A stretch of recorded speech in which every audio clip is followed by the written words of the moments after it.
हमारे YouTube channel आसमा study point में आपका स्वागत है। हम आज भारतीय संविधान का भाग 4 नीति निर्देशक तत्व तो लेकर आप लोगों के लिए लेकर आए हैं। चैनल को सब्सक्राइब करना और बेल आइकन को दबाना ना भूलेगा, जिससे आपको नई वीडियो तत्काल मिलती रहे।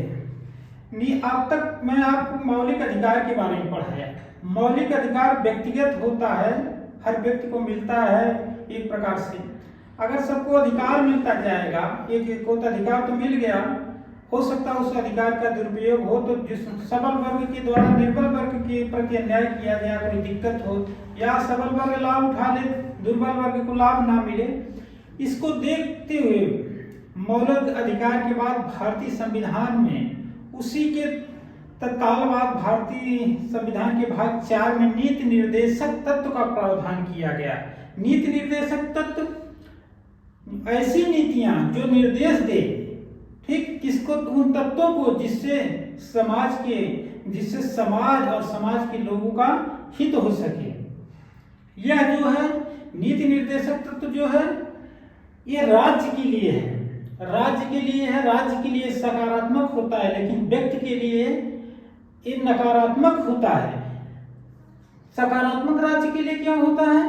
क्योंकि इसमें सरकार नीतियां बनाती है, और इस जो सरकार नीतियां बनाती है उसे न्यायालय में चैलेंज नहीं किया जा सकता है, यानी न्यायालय द्वारा ये प्रवर्तनीय नहीं होता है। वही मौलिक अधिकार क्या है? मानव के लिए, व्यक्ति के लिए सकारात्मक होता है, लेकिन राज्य के लिए नकारात्मक होता है, क्योंकि उसे प्रवर्तनीय माना जाता है। न्यायालय उसमें हस्तक्षेप कर सकता है, न्यायालय उसमें बदलाव ला सकता है। तो दोनों में अंतर है। मौलिक अधिकार जहाँ व्यक्ति के लिए सकारात्मक है, वही नीति निर्देशक तत्व व्यक्ति के लिए नकारात्मक हो जाएगा। जहां नीति निर्देशक तत्व राज्य के लिए सकारात्मक है, व्यक्ति के लिए नकारात्मक है। आइए चलिए देखते हैं क्या है प्रावधान नीति निर्देशक तत्व का। इसे भारतीय संविधान के भाग 4 में जगह दी गई है। भाग 4 में अनुच्छेद 36 से 51 तक इसका प्रावधान किया गया है। इन अनुच्छेदों के बीच में क्या क्या प्रावधान है उसको दिया गया है। ये कहां से लिया गया है? हर बार एक क्वेश्चन पूछता है, बार बार आया है।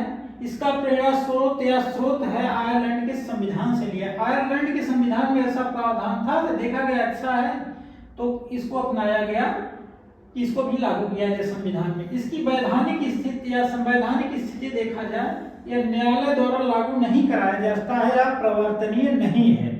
इसमें न्यायालय हस्तक्षेप नहीं करेगा। अगर सामूहिक रूप से सरकार नीतियां बनाती है सबके लिए, तो न्यायालय व्यक्ति के लिए नहीं लागू करा सकता कि आप एक व्यक्ति के लिए करें। इसीलिए कहा जाता है व्यक्ति के लिए नकारात्मक है, राज्य के लिए सकारात्मक है।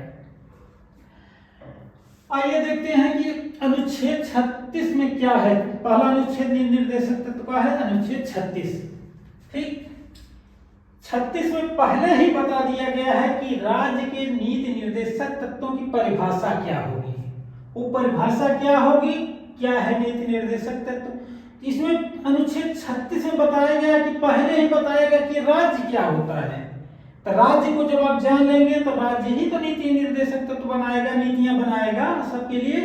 तो इसमें राज्य की परिभाषा को बताया गया है, क्या है राज्य, अब कैसे ये नीति को निर्देशित करेगा। अनुच्छेद 36 में यही दिया गया है। 37 में जो है, आगे हम बढ़ते हैं, इसमें बताया गया, देखिए अभी क्वेश्चन नहीं बना है, लेकिन पूछेगा ये भविष्य में, हमें लगता है कि ये क्वेश्चन जरूर बनेगा। इसमें लिखा गया नीति निर्देशक सिद्धांत गैर न्याय संगत है, यानी न्यायालय में प्रवर्तनीय नहीं, न्यायालय में आप चुनौती नहीं दे सकते। अभी इसको पूछा नहीं है, कभी ये आएगा, सर भविष्य में क्वेश्चन आएगा। इस न्यायालय द्वारा यह प्रवर्तनीय नहीं होते हैं। विधि बनाने में इन तत्वों को लागू करना राज्य का कर्तव्य है। जब न्यायालय नहीं इसको लागू करा पाएगा, तो स्वाभाविक रूप से अधिकार आ गया राज्य के पास। अब राज्य अपने अनुसार विधि बनाएगी, विधि बना करके इन तत्वों को लागू करेगी। ये राज्य का कर्तव्य होगा कि राज्य ही देखिए अपने अनुसार कानून बनाए, सब विधि सम्मत, क्योंकि हम 13 में बता चुके अनुच्छेद में विधि शब्द का प्रयोग किया, तो विधि सम्मत सब कुछ होगा। अनुच्छेद 38 क्या कहता है? सबसे महत्वपूर्ण अनुच्छेद है, कहीं लिखा नहीं मिलता है आप लोगों को, मैक्सिमम सीधे निकल गया है। लोक कल्याणकारी राज्य की बात की जाती है। लोक कल्याणकारी राज्य काउंसिल, जिसे इंग्लिश में वेलफेयर स्टेट कहते हैं, जिसमें लोग माने सभी लोग होते हैं, लोग माने जनता होती है और लोग होते हैं, सभी लोग जो है, मानव समाज है और पशु समाज है, हमारी प्रकृति, सबकी बात आ जाती है। लोक कल्याण की बात आ रही है। लोग माने पूरा ऐसा समझिए संसार से संबंधित है, क्योंकि हमारा जो संविधान बना प्रकृति को भी ध्यान में रख करके चलेगा। अभी देखिएगा आगे बढ़ते हैं तो उसमें मिलेगा आपको, उधर मूल कर्तव्य में भी प्रावधान आएगा, प्रस्तावना भी प्रावधान है। तो आप देखिएगा कितना हमारा संविधान विस्तृत रूप में चलता है, प्रावधान किया गया है। तो अनुच्छेद 38 में जो है नीति निर्देशक तत्व का दर्शन शास्त्र दिया गया, अंडरलाइन किया हूं, दर्शन शास्त्र की नीति निर्देशक का दर्शन क्या है, यानी लोक कल्याणकारी राज्य की परिकल्पना क्या है, उसके बारे में बताया गया है। उसमें क्या है, लोक कल्याणकारी राज्य में 3 ही चीज की आवश्यकता होती है सबको समानता के लिए, सामाजिक, आर्थिक, राजनैतिक। इसमें तीनों की बात की गई है। मैं यहाँ लिखा नहीं हूँ, बोल दे रहा हूँ, आप लोग नोट कर लिएगा। अनुच्छेद 38 में सामाजिक, आर्थिक, राजनैतिक तत्वों की बात की गई है, जिसके माध्यम से सबको लाभ मिल सके, समानता लाई जा सके। यानी नीति निर्देशक का प्राण तत्व अनुच्छेद 38 है, जहां उसका दर्शन शास्त्र दिया गया। इसको ध्यान रखिएगा, क्वेश्चन पूछेगा कि नीति निर्देशक तत्व का दर्शन शास्त्र किस अनुच्छेद में है, 38 में दिया गया। अनुच्छेद 39 क्या कहता है, राज्य जो है भौतिक अभौतिक सभी संसाधनों पर नियंत्रण रखेगा और क्या करेगा, अपने अनुसार सबको जीविका उपलब्ध कराएगा, जिससे सभी का हित हो सके। यानी वितरण करेगा, ना कि संकेंद्रण, अपने में संकेंद्रण करेगा और लोगों में संकेंद्रण से रोकेगा, जिससे सबका मैक्सिमम, अधिकतम लोगों को अधिकतम सुख मिल सके, यानी अधिकतम लाभ हो सके। ये परिकल्पना यहाँ की गई। महत्तम लोगों का महत्तम सुख जिसे हम कहते हैं। उसके बाद समाज में प्राचीन काल से कहीं कहीं विभेद है, स्त्री पुरुष को लेकर, वेतन में अंतर है, हर जगह अंतर देखिए। तो वहां प्रावधान किया गया है 39 में ही समान कार्य के लिए समान वेतन की बात की गई है, स्त्री पुरुष के समान कर। अभी आप देखिए जल्द से जल्द अभी निर्णय आया है कि अब तक महिला क्रिकेट खेलती थी जो, उनको वेतन कम मिलता है, उनकी राष्ट्र पुरस्कार कम रहती थी पुरुष की अपेक्षा। वहां देखिए वेतन को समान कर दिया गया। एक नई परिकल्पना की, एक नया विचार लाया गया जो वैश्विक स्तर तक सराहना हुई है। भारत की बीसीसीआई ने ऐसा किया है। तो समान कार्य के लिए समान वेतन की बात की गई। फिर राज्य देखता है कि हम तो संसाधन दे रहे हैं, सब कुछ दे रहे हैं, कुछ चीज तो छूट रही है। अगर गरीब जनता है उसको न्याय कैसे मिलेगा? न्याय के लिए मान लीजिए उसके पास बहुत नहीं है, रोटी कपड़ा मकान उसका हो गया है और उसकी आर्थिक स्थिति दूसरे की अपेक्षा कमजोर है, न्याय नहीं पा रहा है, तो वहीं परिवर्तन करके अनुच्छेद 19 का बनाया गया। 19 गया में क्या किया गया, समान न्याय एवं निःशुल्क विधिक सहायता की बात की गई कमजोर वर्ग के लिए, कि जिसके पास अगर संसाधन नहीं है, पैसा नहीं है, उसको निःशुल्क न्याय मिलेगी, समान रूप से मिलेगी। वहां उसको पैसा नहीं लगाना पड़ेगा, आर्थिक समस्या से नहीं गुजरना पड़ेगा। फिर 39 खा में कहा गया है कि सार्वजनिक धन पर नियंत्रण रहेगा। किसका रहेगा? सरकार का। जब सार्वजनिक धन पर वो नियंत्रण रख लेगी सरकार, उस धन से समाज में वितरण करेगी, इसलिए सार्वजनिक धन पर नियंत्रण की 39 खा में बात की गई। 39 गा में है धन का समान वितरण है। 39 का में जो है संपत्ति का सार्वजनिक पर नियंत्रण समान, उस संपत्ति का 19 गांव में वितरण की बात कर दी गई। यानी हम नियंत्रण करेंगे तो उसके बाद हम वितरण करेंगे, जिससे महत्तम लोगों का महत्तम सुख हो सके। अनुच्छेद 40 है, सब कुछ हो गया।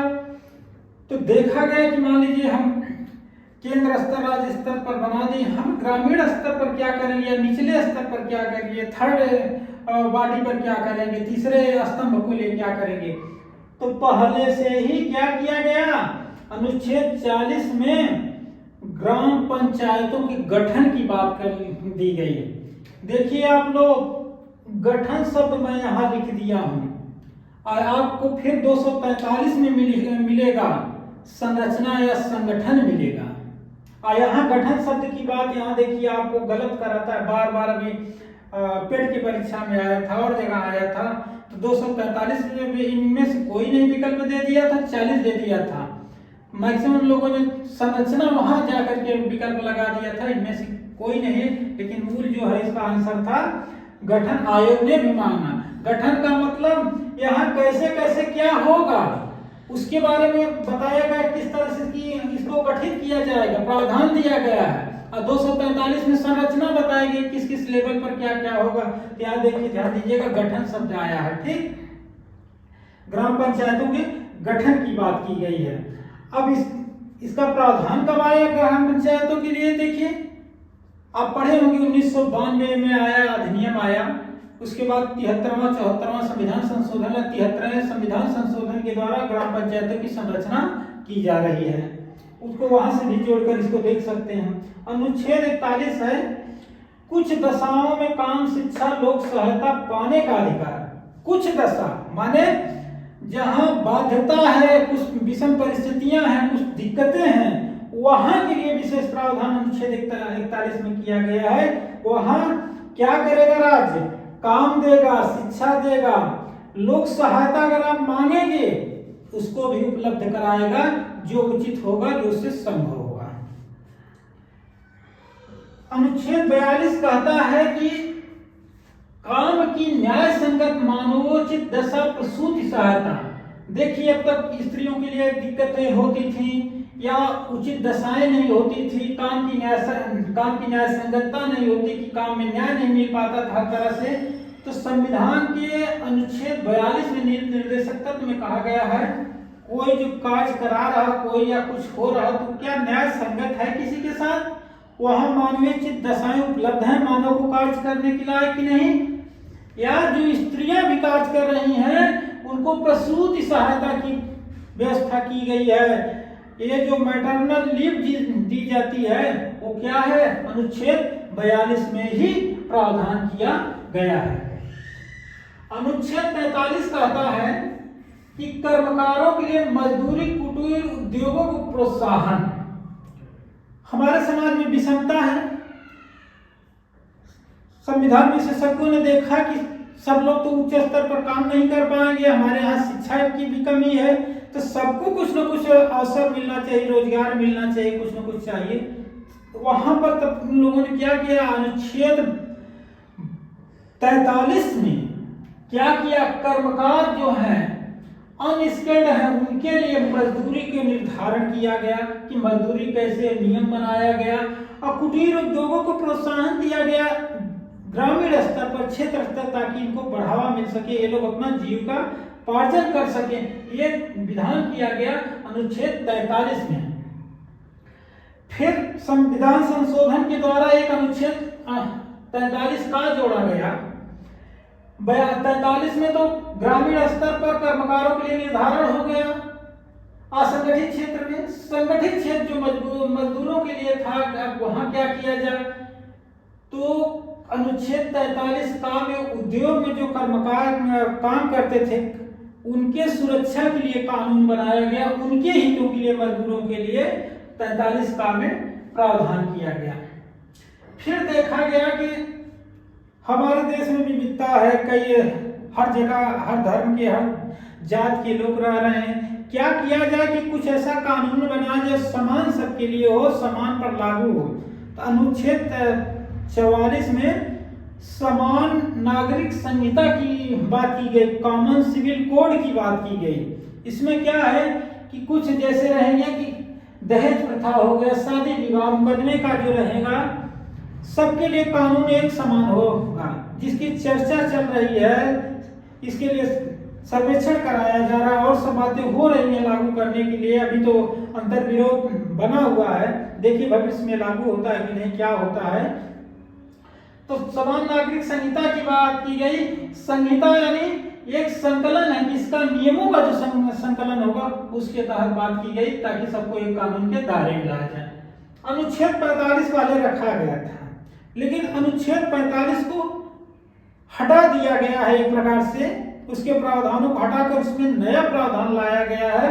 86वां संविधान संशोधन 2002 के द्वारा एक नया प्रावधान जोड़ा गया 45 का सब 45 अनुच्छेद 45 सब क्लास का में इसमें 6 वर्ष से कम उम्र के बच्चों 6 वर्ष से कम उम्र के मैं बात कर रहा हूं और अनुच्छेद 21 का में 6 से 14 वर्ष के बच्चों की बात मैं किया हूं। इसमें 6 वर्ष से कम बच्चों की बात कर रहा हूं। यहाँ क्या कहा जा रहा है, बच्चों को निःशुल्क अनिवार्य शिक्षा का प्रावधान किया गया अनुच्छेद 45। देखिए अनुच्छेद 41 का 21 का सारी 21 का और अनुच्छेद 45 का दोनों में देख लीजिए अंतर। वहां 6 से 14 वर्ष की बात करता है, अनुच्छेद 45 का में 6 वर्ष से कम उम्र के बच्चों की बात करता है कि राज्य का कर्तव्य होगा इनको निःशुल्क अनिवार्य शिक्षा का प्रावधान किया जाए। मिड डे मील योजना जो लाई गई, बच्चों को अट्रैक्ट किया जाए, भोजन मिले, पोषण मिले, कहीं न कहीं ये अनुच्छेद 45 का से ही प्रेरित है। मिड डे मील योजना जो लाई गई है ताकि बच्चे स्वस्थ रहे, विद्यालय में और पढ़ें। याद रखिए, हो सकता है कुछ देख मिड डे मील योजना का प्रावधान संविधान के किस अनुच्छेद से संबंधित है, 45 का है। अनुच्छेद 46 क्या है कि हमारे यहाँ विविधता थी, गरीबी है, पिछड़ापन सब कुछ देखते हुए कुछ वर्ग नीचे था, दमित था, उसके रक्षा के लिए क्या किया गया, अनुसूचित जातियों, अनुसूचित जनजातियों, दुर्बल वर्गों के लिए शिक्षा का प्रावधान किया गया। तो उनके शिक्षा के साथ अर्थ संबंधी हितों के संरक्षण का भी प्रावधान किया गया।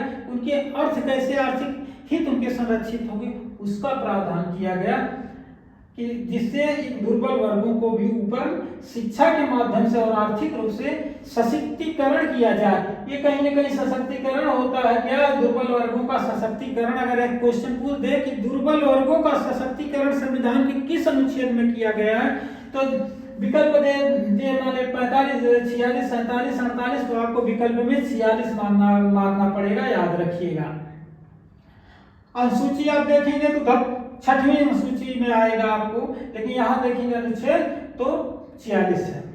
फिर आगे चल देखा गया कि अभी भी सुधार नहीं हो रहा। इतना करने के बाद सरकार ने अनुच्छेद 47 में या संविधान विशेषज्ञों ने क्या किया, 47 में पोषाहार की व्यवस्था किया, जीवन स्तर को ऊंचा करने और लोक स्वास्थ्य सुधार करने का राज्य का कर्तव्य निर्धारित किया।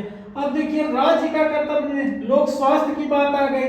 लोक स्वास्थ्य जो है राज्य सूची का विषय है, उस पर राज्य सरकार बनाती है, आपको स्वास्थ्य सुविधाएं उपलब्ध कराती है, जीवन स्तर को उच्च करने के लिए और भी कानून बनाए जाते हैं। तो वहां कहा गया कि पोषाहार कैसे उपलब्ध कराया जाए, क्या है, कैसे कि इसको व्यवस्थित किया जाए, लोक स्वास्थ्य में सुधार कैसे लाया जाए। तो राज्य के कर्तव्य निर्धारित कर दिया गया कि आप लोक स्वास्थ्य की व्यवस्था करिए, जीवन स्तर को ऊंचा करने के लिए शिक्षा दीजिए, आर्थिक हितों का देखिए, उसके साथ साथ आप पोषाहार उपलब्ध कराइए। अब आज को प्रश्न उठेगा कि आंगनबाड़ी के माध्यम से जो कार्यक्रम चलाए जा रहे हैं महिलाओं बच्चियों के लिए, वो कहाँ है, उसकी अनुच्छेद के तहत है, वो है आपके अनुच्छेद 47 के तहत। मनरेगा आपका है, ये क्या है, यहां भी 100 दिन का रोजगार जिससे आपको अर्थ मिल सके, आप क्या करिए, जीवन स्तर को ऊपर उठाइए, यहां भी आ जाएगा। लोक स्वास्थ्य की बात कर रहा है, स्वास्थ्य तभी जब सुधरेगी जब आपकी गलत आदतें सुधरे। तो हमारे समाज में गलत आदतें भी पड़ चुकी, जैसे मदिरापान की समस्या, धूम्रपान का है, तो मदिरापान और धूम्रपान का प्रावधान भी अनुच्छेद 47 में किया गया। एक क्वेश्चन पूछा गया है, आप लोग इसको, मैं लिखा नहीं बोल रहा हूँ, इसको नोट कर लीजिएगा। मदिरापान पर रोक, तंबाकू और धूम्रपान का रोक लगाने का प्रावधान संविधान के किस अनुच्छेद में है, भारतीय संविधान के अनुच्छेद 47। अनुच्छेद 47 में जैसा कि आप लोगों ने देखा कि मानव के पोषाहार, शिक्षा, लोक स्वास्थ्य की बात की गई थी, तो देखा गया कि अगर मानव के लिए सुरक्षा हो रही तो पशु और पक्षी हमारे कहाँ जाएंगे, पर्यावरण कहाँ जाएगा, हम उनके लिए क्या करें, क्योंकि सहजीविता है, एक दूसरे के बिना ये सृष्टि नहीं चल सकती है, प्रकृति सर्वाइव नहीं कर सकती है। तो बहुत दूर की दृष्टि रखते हुए संविधान विशेषज्ञों ने क्या किया, अनुच्छेद 48 में 47 से जोड़ते हुए क्या किया, उन्होंने कृषि एवं पशुपालन का संगठन का प्रावधान किया कि हमारी कृषि कैसे होगी, पशुपालन क्या होगा, पशुओं के प्रति नियम बनाए गए, पशुओं के साथ आप कैसा व्यवहार करें, कैसे रखेंगे, और राज्य का भी कर्तव्य निर्धारित किया गया कि आप पशु की भी देखभाल करिए। जैसे आज गो संरक्षण की बात हो रही है, लिम्पी वायरस के कारण जो गायों के ऊपर धब्बे पड़ जा रहे हैं, गुठलियां पड़ जा रही हैं, सरकार आज लिम्पी वायरस के टीके लगवा रही है, गांव-गांव टीम भेज रही है। ये किसके लिए किया गया है? संविधान अनुच्छेद 48 के तहत कृषि और पशुपालन को देखा जा रहा है। ड्रोन से सिंचाई की व्यवस्था हो रही है, कृषि हो रही है, क्या है ये सब राज्य कर रहा है। लिम्पी वायरस की देखभाल राज्य कर रहा है, ये किसके अधीन हो गया है? ये सब क्या है? नीति निर्देशक के तत्व के तहत है। प्रश्न बन सकता है, मैं भी अगर इन फ्यूचर अगर बनाने वाला आयोग चाहेगा कि पशुओं की देखभाल, लिम्पी वायरस की देखभाल किस अनुच्छेद के तहत की जा रही है, किस में मौलिक अधिकार के तहत है, या नीति निर्देशक मौलिक कर्तव्य कहाँ से आप प्रेरित है, तो आप बताएंगे अनुच्छेद 48 के तहत से है ये, जहाँ सरकार देखभाल कर रही है, गो संरक्षण वगैरह की व्यवस्था कर रही है, या गौरैया को बढ़ावा दे रही है, या और चीजों को जो है यहीं से है। फिर जब देखा गया ये तो चलने फिरने वाले हैं, जीव जंतु हैं, इनके प्रति तो ठीक है, कुछ समझ में आ रहा है, लेकिन हमारा उस समाज कहाँ जाएगा, या जिसमें हम रहते हो हमारा पर्यावरण कहाँ जाएगा, जो उस पर्यावरण के साथ जो जीव जंतु अपने सहजीवी संबंध बनाकर उनके लिए हम क्या करेंगे। जीव जंतु कृषि और पशुपालन तो हम देख ले रहे, हमारी आवश्यकता है, हम उससे जुड़े, लेकिन जिससे हम नहीं जुड़े हैं, जीव जंतुओं से, पशुओं से पारे, उनके लिए क्या किया जाएगा। 48 का में एक और सब क्लास करके बना दिया गया प्रावधान कि आपको पर्यावरण की सुरक्षा करना है, उसका संवर्धन करना, संवर्धन माने बढ़ावा देना, संरक्षण तो करना है, संवर्धन भी करना है, और वन्य जीवों की रक्षा, वन जो है और उसमें जीव जंतु रहते उसकी भी रक्षा करना है। अब देखिए पर्यावरण संरक्षण तो हो रहा है, वृक्ष बचाओ, चिपको आंदोलन आप सबने सुना होगा, सब कुछ आप देखे होंगे, दक्षिण भारत की शांत घाटी है, केरला वगैरह की आप सुने होंगे, ये सब क्या है, यहीं से तो प्रेरित है। लेकिन आज वृक्ष लगाए जा रहे हैं, वृक्ष महोत्सव मनाए जा रहे हैं, उत्तर प्रदेश में टारगेट किया जा रहा है इतने वृक्ष लगाए जाएंगे, संवर्धन के तहत आ रहा है कि पर्यावरण को संवर्धित करिए, यानी बढ़ाइए, उसमें वृद्धि करिए। दूसरे तरफ कहा जाता है कि आप जंगल को बढ़ाइए, जो जीव है उनकी रक्षा करिए। जीव क्या है, मोर को देखिए राष्ट्रीय पक्षी घोषित कर दिया गया, और पशुओं के लिए, गौरैया के लिए और सबके लिए संवर्धन की बात की जा रही है। आप सर्प को नहीं मार सकते हैं, वो भी क्योंकि हमारी कड़ी है, कोई जीव जंतु नहीं मार सकते हैं, हाथी हो गए, टाइगर हो गए आपके, इन सब के लिए देखिए योजनाएं, परियोजनाएं चलाई जा रही हैं। ये क्या है, अनुच्छेद 48 के तहत है, ये जीव जंतुओं के प्रति हो गया, टाइगर परियोजना हो गई, लायन परियोजना हो गई, या एलिफेंट हो गई, जेब्रा के लिए लाया जा रहा है, सब कुछ जो है विश्व स्तर से लेकर यहाँ तक। और सबसे बड़ा चैलेंज आज पृथ्वी को देखिए, आज वर्ष में 2023 की बात कर रहा हूँ, बारिश ना होने का कारण दिक्कतें आया, कहीं कहीं अत्यधिक बारिश हो रही है, क्या है पर्यावरण प्रभाव, इसीलिए इसकी बात की गई है। अब आप ध्यान दीजिएगा कि पर्यावरण संरक्षण, वन्य जीवों की बात कहाँ कहाँ की गई है। क्वेश्चन आईएएस और पीसीएस में दोनों में पूछा है। वन्य जीवों की रक्षा की बात मूल कर्तव्य में भी की गई है और नीति निर्देशक तत्व में भी की गई है। थोड़ा सा घुमा कर पूछ देगा क्या उद्देशिका में भी है, नहीं उद्देशिका में नहीं है, थोड़ा सा अंतर पर करके पूछ देता है। क्वेश्चन आईएएस और पीसीएस में बने, ध्यान दीजिएगा। अनुच्छेद 49 भी पूछा गया है कई बार कि इसमें क्या प्रावधान, इसमें कहा गया राष्ट्रीय महत्व के स्मारकों, स्थानों, वस्तुओं का संरक्षण। क्यों कि जो हमारी विरासत है, हमारे पुरखों ने बना कर गया है, जो कुछ बनाया है, एक हमारी अलग पहचान दिलाती है। आप देख लीजिए, चाहे हमें नालंदा का विश्वविद्यालय देखना था या तक्षशिला, आज भी उसके अवशेष मिलते हैं, या मुगल काल का ताजमहल देख लीजिए, कुतुब मीनार देख लीजिए, सल्तनत काल का आगरा का किला देखिए, इलाहाबाद का किला देखिए, जगह जगह के मंदिरें, दक्षिण भारत के मंदिर देखिए, विविधतामय है सब। क्या है, ये अपने पूर्वजों की जो था थी उसको संजोने की बात की कहा जा रहा है कि जो राष्ट्रीय स्तर के हैं उनको बचाइए, आप अपनी पहचान बना रही है कि हमारी कल्चर अलग है, हमारी सभ्यता अलग है, हमारी पहचान अलग है। इसके लिए क्या है, राष्ट्र स्तर पर जो है संस्थाएं बनी संरक्षण की, इंटरनेशनल लेवल की अंतरराष्ट्रीय स्तर की संस्था यूनेस्को है जो धरोहरों को संरक्षण की बात करती है। साल में उसकी बैठकें होती है, धरोहरें शामिल की जाती है, उससे पैसा मिलता है। ये क्या है, अनुच्छेद 49 के ही तहत होता है।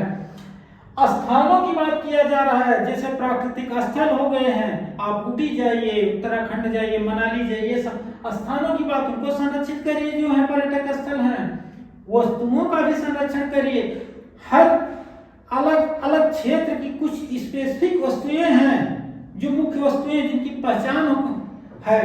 आज उत्तर प्रदेश में देखिए जिले को वन डिस्ट्रिक्ट वन प्रोडक्ट की योजना क्या है, वस्तुओं का संरक्षण है। जैसे आजमगढ़ की काला ब्लैक पॉटरी है, अलीगढ़ के ताले हैं, मुरादाबाद के पीतल हैं, ये सब किसके अधीन आ रहे हैं, अनुच्छेद 49 के संरक्षण के तहत आ रहे हैं। अभी G20 समिट में आपने देखा होगा, यहाँ पर आए हुए विदेशी मेहमानों ने खरीदारी खूब खुशी खुशी किया और उनको पहचान स्वरूप यहाँ की पेंटिंग से लेकर तरह तरह की वस्तुएं दी गई। क्या है, ये हमारी पहचान है, धरोहर है। इनको बचाने के लिए संविधान के अनुच्छेद 49 में ऐसा प्रावधान किया गया। चलते हैं अनुच्छेद 50। यहाँ तक तो संरक्षण की बात हो गई, संरक्षण सबका हो गया, मानव के लिए, प्रकृति के लिए, पर्यावरण के लिए। अब यह हुआ कि ठीक है, तो बन गया, नियम भी बन गया, कानून बन गया। कार्यपालिका भी अपना कानून और नियम के अनुसार काम करती है, उसका भी अधिकार क्षेत्र है। न्यायपालिका भी करती है, न्यायपालिका न्याय देने का काम करती है, कार्यपालिका कार्यपालक भी करती है, न्याय का भी कहीं कहीं काम कर दे रही है। अब इसमें स्वाभाविक टकराहट हो जाएगी। अब क्या किया जाए, कार्यपालिका और न्यायपालिका के बीच दोनों का सीमा निर्धारण कर दिया, क्षेत्र निर्धारण कर दिया, प्रावधान बना दिया गया, आपका इतना क्षेत्र है, यहाँ रहिए। न्यायपालिका को बता दिया गया कि आपको ये कार्य है, संविधान में लिखित रूप से रखा दिया, ना कि मौखिक, ताकि आगे टकराहट ना हो।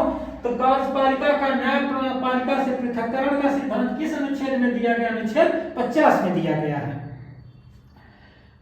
फिर देखा जाएगा भाग 4 के अलावा 2 और अनुच्छेद हैं जहां नीति निर्देशक तत्व लागू होते हैं। वो कहां है, यहाँ आइए देखते हैं। अनुच्छेद 350 का, अनुच्छेद 350 का में प्रावधान किया गया प्राथमिक स्तर पर मातृभाषा में शिक्षा दी जाएगी। यानी हर राज्य की अलग अलग, हमारे यहाँ विविधता, हर राज्य की अलग अलग भाषाएं हैं। उस भाषाओं को जीवित रखने के लिए, पहचान बनाने के लिए, जिससे किसी बच्चे का विकास हो सके, क्योंकि किसी बच्चे का या प्राथमिक स्तर, छोटे स्तर पर समझता है, बोलता है, अपने मातृभाषा में ही सीखता है। इसीलिए क्या किया गया, मातृभाषा में शिक्षा देने का प्रावधान किया गया। एक दायित्व किसको सौंपा गया, माता पिता को ना दे करके राज्य का कर्तव्य निर्धारित कर दिया। क्योंकि राज्य अगर कानून बनाएगा, समान बनाएगा, सबके लिए पालन करवाएगा। और अगर व्यक्ति करेगा तो हो सकता है व्यक्ति एक दूसरे की बात ना माने। जब समान लागू हो गया जाएगा नियम, तो सब लोग पालन करेंगे, तो उस हिसाब से सबका विकास होगा सामूहिक। इसलिए प्राथमिक स्तर पर मातृभाषा में शिक्षा का प्रावधान कर दिया गया। दूसरा एक अनुच्छेद है 351, हिंदी को प्रोत्साहन देने की बात की गई। जब संविधान बना तो हिंदी को राजभाषा के रूप में दर्जा दिया गया, राष्ट्रभाषा के रूप में। जब इसको दर्जा दिया गया, आज भी विवाद चल रहा है, दक्षिण भारत उत्तर भारत को बोलो कर रहे हैं, हम अपना वो मानेंगे, लेकिन सर्वसम्मत से माना गया कि हिंदी को राष्ट्रभाषा मान लिया जाए। तो राजभाषा के जब इसको दर्जा दिया गया, ये हुआ कैसे इसका पालन करवाया जाए, सब लोग कैसे माने, सहमत बनाई जाए। एक ही भाषा की सबकी जरूरत होती है, जैसे अमेरिका की अलग अंग्रेजी पहचान है, ब्रिटेन की इंग्लिश है, फ्रांस की फ्रांसीसी है, रसिया की रसियन है, चाइना की चाइनीज मंडारिन है। तो हमारी पहचान कैसे बनेगी? अगर मौलिक अधिकार में अगर इसको हम दे देते हैं तो हिंदी को प्रोत्साहन देने का, कुछ राज्य मनमानी करेंगे जो है, कुछ मानेंगे कुछ नहीं मानेंगे। इसको क्या किया गया, केंद्र स्तर पर गृह मंत्रालय के अधीन क्या किया गया, आप मनवाइए, सबसे सहमत बनवाइए, केंद्रीय स्तर पर इसको ले जाकर के नीति निर्देशक तत्व में डाल दिया गया ताकि यह न्यायालय में चैलेंज न किया जाए और इसको प्रवर्तनीय न होने पाए। उससे बचाने के लिए क्या किया गया, 351 में हिंदी भाषा प्रोत्साहन देने का प्रावधान किया गया। याद रखिएगा आप लोग, ये दो अनुच्छेद पूछेगा कि कौन कौन नीति निर्देशक तत्व से संबंधित हैं जो भाग 4 में वर्णित नहीं है। अगर हम इन विशेषताओं को देखें तो ये हमें लगता है कि सरकार जब जब चाहेगी तब तब इस पर कानून बनाएगी और जब चाहेगी इसको क्या करेगी, कानून को वापस भी ले लेगी। ये तो ऐसे लग रहा है कि जैसे लगता है कि कोई बैंक किसी को कर्ज दे रहा है तो चाहेगा सूद भी ले लेगा या माफ कर देगा या पूरा अपने राशि वापस मांग सकता है जब चाहेगा कानून बना के या अपने नियम के अनुसार। फिर भविष्य में देखें तो जिसको चाहेगा कि पैसा देगा वो ब्याज पर देगा या बिना पैसे का देगा, किसके लिए देगा। यानी ये बैंक के चेक की तरह से है कि कब भुनाया जा सकता है, कब इसको अपनाया जा सकता है। इसीलिए तो इसको देखते हुए राज्य के निर्देशक तत्व को केटी शाह ने ऐसा चेक बताया जो बैंक की सुविधा अनुसार अदा की जाएगी। उन्होंने कहा क्या कि राज्य का नीति निर्देशक तत्व एक ऐसा चेक है जो बैंक की सुविधा अनुसार अदा की जाएगी। ये सेंटेंस केटी शाह का है, इसीलिए विशेषता को देखते हुए उन्होंने कहा था। धन्यवाद।